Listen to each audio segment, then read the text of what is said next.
Hi, welcome to love talkies. Sakhiya episode number 4. తళ్ళా పెళ్ళామా అనుకుంటూ కాసేపు సతమతమైన నందు ఎటు వెళ్లాలో తెలియక చివరికి ఇక తప్పదన్నట్లుగా నెమ్మదిగా రూమ్లోకి వెళ్ళి స్నిగ్ధను నిద్రలేపాడు. నిద్ర చాలలేదేమో, ఇంకా నిద్ర కళ్ళతోనే అతని భుజం మీద వాలిపోయింది స్నిగ్ధ. అమ్మ వాళ్ళొచ్చారు, చిన్నగా చెంపల మీద తడుతూ చెప్పాడు నందు. ఆ మాట వినగానే గబుక్కున లేచి కళ్ళు నలుముకుంటూ అత్తయ్య వాళ్ళొచ్చారా అని కంగారుగా అంది స్నిగ్ధ. హా అన్నాడు నందు. అయ్యో ఎప్పుడు అని కంగారుగా బెడ్షీట్ కప్పుకొని లేచి వాష్రూంలోకి దూరిపోయింది. ముఖం కడుక్కొని గబగబా నైట్ డ్రెస్ వేసుకొని బయటికి వచ్చేసింది స్నిగ్ధ. బయటికి వస్తున్న తొందరలో ఆమె మెడ దగ్గర ఉన్న అతని ధీటైన ప్రేమకు ఉన్న గుర్తులను మర్చిపోయింది. ఎలా ఉన్నారత్తయ్య? నవ్వుతూ పలకరించింది స్నిగ్ధ. తెల్లగా పాలమేగడలా ఉన్న ఆమె శరీరం మీద ఎర్రటి బొట్లలా కనిపిస్తున్నాయి అతని ప్రేమ గుర్తులు. అవి లక్ష్మి కళ్ళలో నేరుగా పడడంతో వాటిని కాస్త చిరాగ్గా చూసి బానే ఉన్నాం అని ముక్తసరిగా సమాధానమిచ్చింది. మామయ్య గారిని కూడా పలకరించి కాఫీ ఇస్తానని కిచెన్లోకి వెళ్ళి స్టవ్ ఆన్ చేయగానే స్టవ్ ఆన్ అవ్వలేదు. అప్పుడు గుర్తొచ్చింది రాత్రి వాళ్ళ పరిస్థితి. కరెంట్ అయితే వచ్చేసింది కానీ గ్యాస్ లేదని గుర్తుకు రాగానే తల కొట్టుకుంది తన పరిస్థితికి. గబగబా ఓవెన్లో పాలు వేడి చేసి ఇన్స్టంట్ కాఫీ కలిపి అప్పటికప్పుడు ఏదో అడ్జస్ట్ చేసి నందు వైపు గుర్రున చూసింది. సారీ అన్నట్లు పెదవులు కదిలించి చెవులు పట్టుకున్నాడు. కిచెన్లోకి రమ్మన్నట్టు సైగ చేసి లోపలికి వెళ్ళింది స్నిగ్ధ. తను వెళ్ళిన నిమిషానికి వంటగదిలోకి వెళ్ళాడు నందు.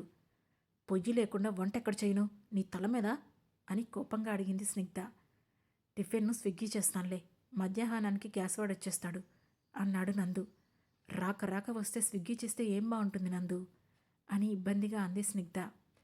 వండితే ఒక రకమే, తెప్పిస్తే 10 రకాలు, నువ్వు ప్రతిదానికి ఫీల్ అవ్వకు అని తనను బతిమాలి బుజ్జగించి టిఫిన్ ఆర్డర్ పెట్టి గ్యాస్ కంపెనీ వాడికి ఫోన్ చేయడం కోసం కారులో ఉన్న ఫోన్ తెచ్చుకోవడానికి బయటికి వెళ్ళిపోయాడు నందు.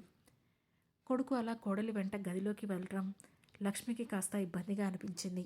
నిజానికి ఎబ్బెట్టుగా ఫీల్ అయింది. అత్త మామల్ని ఫ్రెష్ అవ్వమని పంపించి తను కూడా స్నానం చేసి డ్రెస్ మార్చుకొని రెడీ అయ్యి టిఫిన్ మొత్తం సర్ది డైనింగ్ టేబుల్ మీద పెట్టింది స్నిగ్ధ. నందు కూడా రావడంతో అందరూ కలిసి టిఫిన్ చేస్తూ ఉన్నారు. మీ నాన్నగారికి ఈ మధ్య కాస్త గుండె వీక్గా అనిపిస్తోందని అంటున్నారు నందు. నిన్నైతే కళ్ళు కూడా తిరిగినట్లు అనిపించాయి అన్నారు. అందుకే ఇంకా ఆలస్యం చేయడం ఎందుకని బయలుదేరాం. నీకు నిన్న రాత్రంతా ఒక 10 సార్లైనా ఫోన్ చేశాను. చాలా బిజీగా ఉన్నట్టున్నావు, ఫోన్ ఎత్తలేదు అని వెటకారంగా అంది లక్ష్మి. ఆ వెటకారం మాటలు అర్థమయ్యి తలెత్తకుండా తింటున్నారు నందు స్నిగ్ధ. పోన్లే, ఎత్తకపోతే ఎత్తలేదు కానీ కనీసం హాస్పిటల్కైనా తీసుకెళ్ళి పుణ్యం కట్టుకోండి అంది లక్ష్మి. అబ్బా అమ్మా, మిమ్మల్ని కాకపోతే ఎవరిని చూస్తాను నేను? చెప్పాను కదా, నిన్న ఏదో పరిస్థితులు సరిగ్గా లేక లిఫ్ట్ చేయలేదు కానీ ప్రతిసారి అలానే చేసినట్లు మాట్లాడతావేంటి అని విసుక్కున్నాడు నందు. అలా విసుక్కోవద్దు అన్నట్లు అతని చేతి మీద చిన్నగా తట్టి, మా హాస్పిటల్కే తీసుకుని వెళ్దాం అత్తయ్య, నా ఫ్రెండ్ శార్దూల్ అని మా పెళ్ళికి కూడా వచ్చాడు, కార్డియాలజిస్ట్, చాలా బాగా ట్రీట్ చేస్తాడు అని చెప్పింది స్నిగ్ధ. సరే త్వరగా వెళ్దాం అంది లక్ష్మి. సరే అన్నట్లు తలూపింది స్నిగ్ధ. ఆ రోజు మధ్యాహ్నానికి సమీరా వాళ్ళ ఆయనతో సహా అందరూ భోజనానికి వచ్చేసరికి అప్పుడెప్పుడే వంటల్లో ఓనమాలు నేర్చుకుంటున్న స్నిగ్ధకు కొలతలు తెలియలేదు. తన అదృష్టమనాలో దురదృష్టమనాలో కానీ అన్నీ సరిగ్గా కుదరడంతో ఒకటి దగ్గర ఒక గరిట ఎక్కువే తిన్నారు అందరూ. అందరూ తిన్నారు కానీ నువ్వు తిన్నావా అని అడిగేవాళ్ళు లేరు ఆమెను. దాంతో అందరికీ వడ్డించి ప్లేట్లన్నీ తీసి షింక్లో పడేసి వాళ్ళంతా రెస్ట్లోకి వెళ్ళాక ప్లేట్ తీసి పెట్టుకొని చూసేసరికి అన్నం తప్ప అక్కడ ఇంకేం మిగల్లేదు ఆమెకు. ఇక తినాలనిపించక కాస్త వాటర్ తాగి చపాతీలు చేసి హాట్ ప్యాక్లో పెట్టేసి నైట్ షిఫ్ట్కి వెళ్ళడానికి రెడీ అయింది స్నిగ్ధ. రోజు తన పక్కనే ఉంటూ అల్లరి చేసే తన భర్త కనీసం ఆ రోజు తన ముఖం కూడా చూడకపోవడంతో ఏదో వెలితిగా అనిపించింది ఆమెలో. మౌనంగా రెడీ అయ్యి కార్ కీస్ తీసుకొని బయటికి వెళుతూ వెళ్ళొస్తానని చెప్పి వెళ్ళిపోయింది అక్కడి నుండి. తనకంతా ఏదోలా ఉంది, తన వాళ్ళ మధ్య పరాయి మనిషిలాగా. తను అలా అనుకుంటుందా లేక నిజంగానే వాళ్ళు అలా ప్రవర్తిస్తున్నారా అనేది అర్థం కాలేదు ఆమెకు. ఆ ఆలోచనలోనే తన క్యాబిన్లో కూర్చొని ఏదో పుస్తకం చదువుకుంటూ ఉండిపోయింది. నైట్ షిఫ్ట్ అయ్యి ఇంటికి వెళ్ళేసరికి అప్పుడే అందరూ లేచినట్లు ఉన్నారు ఉదయాన్నే. న్యూస్ పేపర్లు తిరగేస్తూ కాఫీ కప్పులతో దర్శనమిచ్చారు తనకు. వాళ్ళ వైపు చూస్తూ పలకరింపుగా నవ్వి లోపలికి వెళ్ళిపోయింది. స్నానం చేసి బయటికి వచ్చేసరికి దేవుడికి పూజ చేస్తూ కనిపించింది అత్తగారు. నిన్న మధ్యాహ్నం నుండి ఏమీ తినకపోవడంతో తనకు చాలా నీరసంగా అనిపిస్తోంది స్నిగ్ధకు. వంట చేసే ఓపిక లేకపోయినా తప్పక టిఫిన్ చేసి అందరూ తినడం అయ్యాక తను కూడా 2 ముద్దలు గబగబా తినేసి పడుకుంది. మధ్యాహ్నం అవుతుండగా నందు ఇన్వెస్టర్స్ మీటింగ్కి బయలుదేరిపోతే స్నిగ్ధ లేచి అత్తయ్య మామయ్య గారిని హాస్పిటల్కి తీసుకుని వెళ్ళడానికి సిద్ధపడింది. వాళ్లతో పాటు తాను కూడా వస్తానని ఫోన్ చేసింది సమీర. తనకేదో గైనిక్ ప్రాబ్లం ఉందని ఆమె మాటల్లో అప్పుడెప్పుడో విన్నదే కానీ దాని గురించి సరిగ్గా స్నిగ్ధకి కూడా తెలీదు. హాస్పిటల్కి వెళ్ళాక నందు వాళ్ళ నాన్నగారికి అన్ని టెస్టులు చేయించి లో బీపీ, అధిక ఆలోచనలు తప్ప ఆయనకు పెద్దగా సమస్యలు ఏవీ లేవని చెప్పాడు శార్దూల్. లో బీపీ నీరసానికి టాబ్లెట్స్ తీసుకొని బయటికి వస్తూ శార్దూల్ని లైట్గా హగ్ చేసుకొని థ్యాంక్స్ చెప్పింది స్నిగ్ధ. హగ్ అనేది హైదరాబాద్లో చాలా కామన్ అయినా అది చాలా చిరాగ్గా కనిపించింది చూసిన లక్ష్మికి. ఇదేంటి చిరాగ్గా అంది సమీరాతో. ఇది చాలదా? అసలే ఆమె మీద కుళ్ళుతో ఎగిలిపోతున్న సమీర మంటలో ఆజ్యం పోయడానికి. అందుకే వెంటనే మొదలు పెట్టేసింది. తనంతే అమ్మా, మనలా పద్ధతి గల మనిషి కాదు, కాస్త ఫాస్ట్ మనిషి అని ద్వందార్థం వచ్చేలా చెప్పింది సమీర. బాయ్ స్నిగ్గి అని ఆమె తల నిమిరి మిల్కీ బార్ చాక్లెట్ తీసి ఇచ్చాడు Shardul. I will kill you అని తన కార్కిస్తూ అతని చేతి మీద పొడిచి బయటికి నడిచింది స్నిగ్ధ. నిజానికి మనం చూసే చూపులోనే ఉంటుందేమో మొత్తం. ఆ ఇద్దరి మధ్య ఉన్న ప్రేమను ఎలా అయినా చూడొచ్చు. సరిగ్గా చూస్తుంటే ఆ ఇద్దరిలో మంచి స్నేహితులు లేదా ఒక అన్న చెల్లి కనిపించేవాళ్లేమో. కానీ లక్ష్మి ఆలోచన సరిగ్గా లేకనో ఏమో అదంతా ఆమెకు వేరేగా కనిపించింది. రిటర్న్ వెళ్తున్నప్పుడు కూడా స్నిగ్ధ ఏదో మాట్లాడుతుంది కానీ వాళ్ళిద్దరూ ఏవో ముక్తసరిగా సమాధానాలు చెబుతున్నారు. ఇంటికి వెళ్ళేసరికి నందు హాల్లోనే ఉన్నాడు. తల్లిదండ్రులు రావడంతో హాస్పిటల్లో ఏం చెప్పారు అని అడుగుతూ వాళ్ళ నాన్నతో మాటల్లో పడిపోయాడు. ఇక స్నిగ్ధ తన అత్తగారికి మామగారికి వంట చేసింది. అలాగే వాళ్లకు రాత్రిపూట భోజనం అలవాటు లేకపోవడంతో టిఫిన్ కూడా చేసి సమీరాకి కూడా క్యారేజ్ కట్టింది. అవన్నీ తీసుకుని వాళ్ళ ఇంటికి వెళ్ళిపోయింది సమీర. అత్తగారితో కాసేపు మాట్లాడి లోపలికి వచ్చేటప్పటికి నందు కూడా గదిలోకి వచ్చాడు. ఒక్కరోజు విరహం కూడా తట్టుకోలేకపోయాడేమో. వెంటనే ఆమెను చుట్టేశాడు. నోనో, నేను అరిచేస్తాను నందు, ప్లీజ్. అత్తయ్య ముందు ముఖం ఎత్తుకోలేను. వాళ్ళు వెళ్లే వరకు వద్దు బంగారం, బుజ్జగిస్తూ అడిగింది స్నిగ్ధ. వాళ్ళు ఇంకొక 1 మంత్ ఉంటారట అని తన చేతుల్ని ఆమె బలమైన చేతుల కింద బంధిస్తూ చెప్పాడు.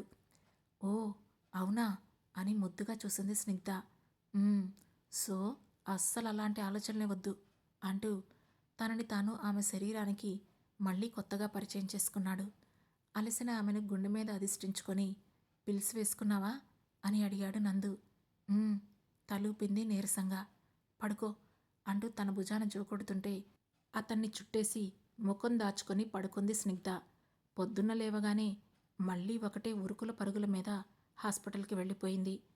ముందు రోజు స్నిగ్ధ హాస్పిటల్ నుండి తన మామగారికి వేయాల్సిన టాబ్లెట్స్ తీసుకొచ్చి బయట పెట్టడం మర్చిపోయి వాటిని తనతో పాటు తన రూమ్లోకి తీసుకెళ్లి బెడ్ పక్కనే ఉన్న టేబుల్పై పెట్టింది.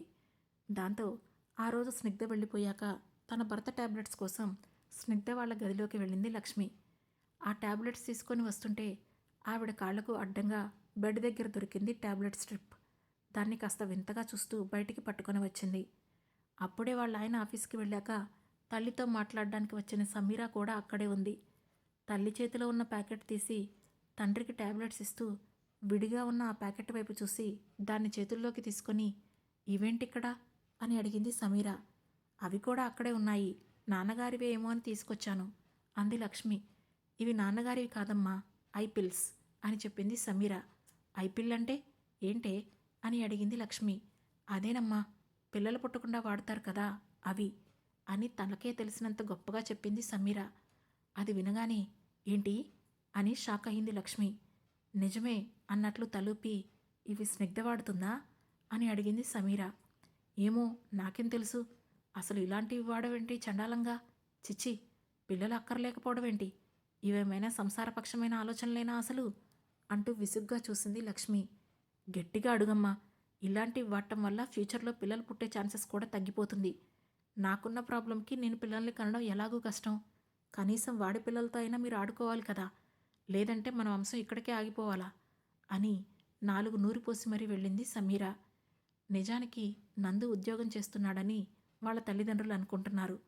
అందుకే వాళ్ళను నమ్మించడం కోసం అతను ఉదయాన్నే ఆఫీస్ టైంకు బయటికి వెళ్ళి పగలంతా ఫ్రెండ్స్ దగ్గర ఉంటూ సాయంత్రం వచ్చేటప్పుడు స్నిగ్ధను పిక్ చేసుకొని వస్తున్నాడు నందు. ఆ రోజు కూడా ఇద్దరూ తిరిగి ఇంటికి వచ్చేటప్పటికి హాల్లో శివగామిలా కూర్చున్న అత్తగారిని చూసి ఒక క్షణం తడబడిన స్నిగ్ధ మరుక్షణమే ఆమెను నవ్వుతూ పలకరించింది. కానీ ఆమె పక్కనే పెట్టిన ఐపిల్స్ ప్యాకెట్ తీసి ఏంటిది అని కోపంగా అడిగింది లక్ష్మి. వెంటనే అమ్మా అని అరిచాడు నందు. నువ్వు నోర్మై అని లక్ష్మి కూడా అంతే కోపంగా చెప్పింది. సిగ్గు లేకపోతే సరి, పెళ్ళాన్ని వెనకేసుకురావడానికి రెడీ అయ్యావా? కనీసం నీకైనా తెలుసా అది ఈ టాబ్లెట్స్ వాడుతుందని? మాతృత్వం అనేది ఆడవాళ్ళకి ఓ వరం, అదే వాళ్ళ జన్మకు సార్థకత. అది లేకుండా ఈ ఫిగర్లు కాపాడుకుంటూ రావడం కోసం ఇలాంటివి వాడి తర్వాత కావాలి అనుకుంటే పిల్లలు పుట్టరు అని కోపంగా చెప్పింది లక్ష్మి. నందు ఏం మాట్లాడకుండా స్నిగ్ధ చేతిని పట్టుకొని బెడ్రూంలోకి లాక్కెళ్ళిపోయాడు. అప్పటికే కన్నీళ్లతో స్నిగ్ధ ముఖం ఎర్రబడింది.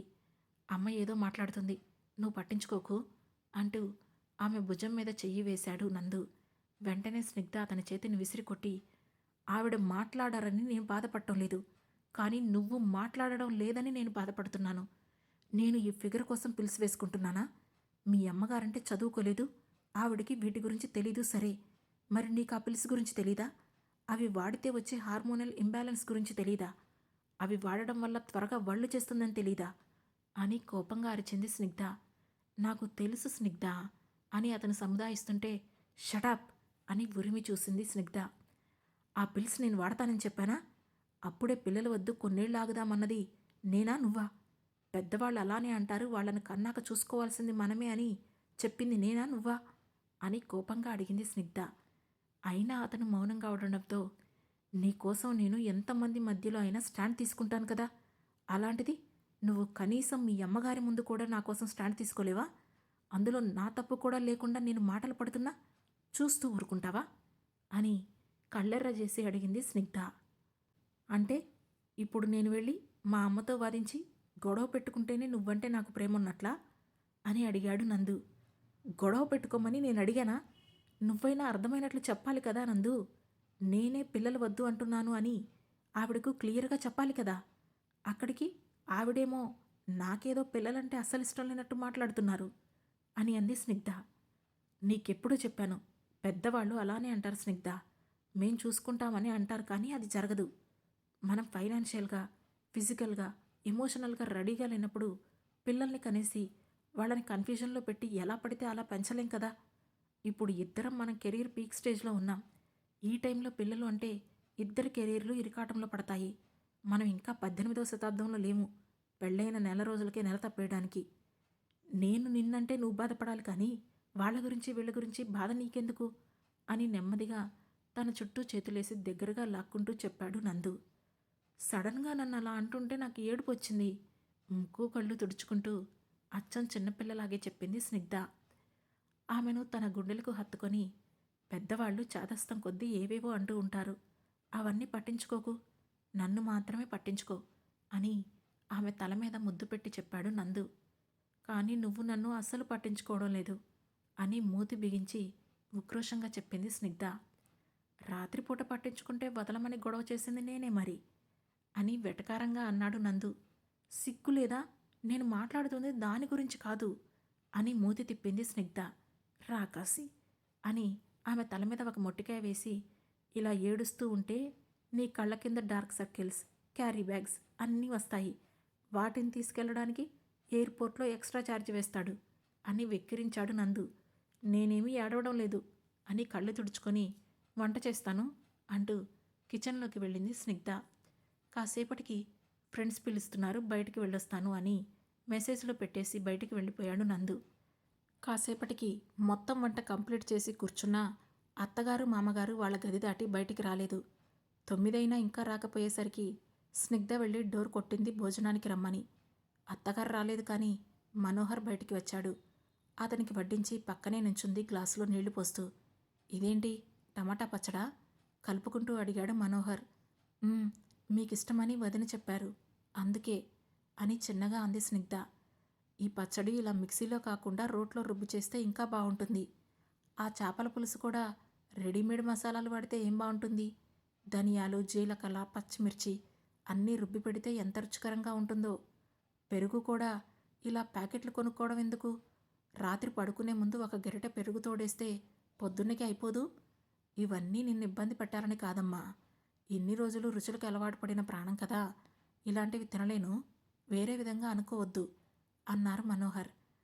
ఇండైరెక్ట్గా అవన్నీ రేపటి నుంచి రెడీగా పెట్టమని ఆమెకు ఆర్డర్ పాస్ చేశాడు. అవన్నీ వింటూ సరే అన్నట్లు తల్లూపింది స్నిగ్ధ. అతను భోజనం చేసి వెళ్ళగానే ఆమె కూడా భోజనం చేసి నందు ఎప్పుడు వస్తాడా అని వెయిట్ చేస్తూ హాల్లోనే కూర్చుంది స్నిగ్ధ. 10:30 గంటలకు లక్ష్మి గదిలో నుంచి బయటకు వచ్చింది. అప్పటి వరకు బెట్టుగా ఉందేమో కానీ ఆకలికి ఆగలేకపోయింది. సరాసరి టేబుల్ దగ్గర కూర్చొని వడ్డించుకోబోతుంటే నేను వడ్డిస్తాను అంటూ వెళ్ళింది స్నిగ్ధ. ఆమె దగ్గరకు రాగానే ప్లేట్లో చెయ్యి కడిగేసి వేరొక ప్లేట్లో భోజనం పెట్టుకొని గదిలోకి వెళ్ళిపోయింది లక్ష్మి. ఆవిడ అంత దురుసుగా ప్రవర్తించగానే స్నిగ్ధకు కళ్ళలో నీళ్లు గబుక్కున తిరిగాయి. ఆవిడ చెయ్యి కడిగిన ప్లేట్ తీసుకొని సింకులో పడేసి హాల్లో కూర్చొని దీర్ఘంగా ఏదో ఆలోచిస్తోంది స్నిగ్ధ. ఇంతలో తలుపు తట్టిన సౌండ్ రాగానే నెమ్మదిగా వెళ్ళి ఓపెన్ చేసింది. అప్పటికే అతని దగ్గర నుండి గుప్పున మందు వాసన రావడంతో నోటికి చెయ్యి అడ్డు పెట్టుకొని తాగావా అని అడిగింది స్నిగ్ధ. రాముడు మంచి బాలుడులాగా తలూపాడు నందు. అతనికి అడ్డం తప్పుకొని డోర్ లాక్ చేసి ఫ్రిడ్జ్లో మిగిలినవన్నీ సర్దేసి వెళ్ళి బెడ్ మీద పడుకుంది స్నిగ్ధ. మెల్లగా ఆమె పక్కన చేరిన నందు తన నడుము మీద చెయ్యేసి దగ్గరగా లాగాడు. తాగున్నారు మీరు, ఈ టైంలో వద్దు అని ఆపింది స్నిగ్ధ. అది కాదు, నీతో మాట్లాడాలి. ముద్ద ముద్దగా వస్తున్నాయి అతని మాటలు. ఆ తర్వాత ఏం జరగబోతుంది తెలుసుకోవాలనుకుంటే వెంటనే మా లవ్ టాకీస్ ఛానల్ను సబ్స్క్రైబ్ చేసుకొని సఖియా సిరీస్లోని నెక్స్ట్ ఎపిసోడ్ను వినండి. మా ఈ కథలు మీకు నచ్చినట్లయితే లైక్ చేసి, షేర్ చేసి, కామెంట్ చేసి, హై పాయింట్స్ కూడా ఇచ్చి మమ్మల్ని సపోర్ట్ చేయండి. Thank you.